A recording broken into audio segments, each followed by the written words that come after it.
প্রতিপক্ষ যতই দুর্বল হোক তাকে দুর্বল মনে করা যাবে না।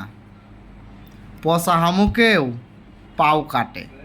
ঠিক তেমনি এই ইংল্যান্ড আফগানিস্তানকে অনেক সময় হেয় প্রতিপক্ষভাবে দেখত।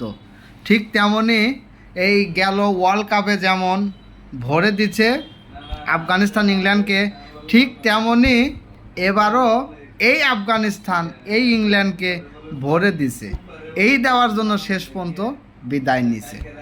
ঠিক তেমনি বর্তমান যুগে কেউ কাউরে প্রতিপক্ষ যতই দুর্বল হোক প্রতিপক্ষ তো প্রতিপক্ষই মনে করতে হবে। ঠিক আছে, সমান সমানে লড়াই করতে হবে। এখন আপনি সমান সমানে লড়াই না করে ও ছোটো টিম, ওরে যদি দেখে শুনে খেলার চিন্তা ভাবনা করেন তাহলে আপনাকে ভরে দিবেই। সেই দেওয়ার দিছে আফগানিস্তান, আবারও দিছে। ওদের চ্যাম্পিয়ন ট্রফি খেলার স্বপ্ন শেষ করে দিছে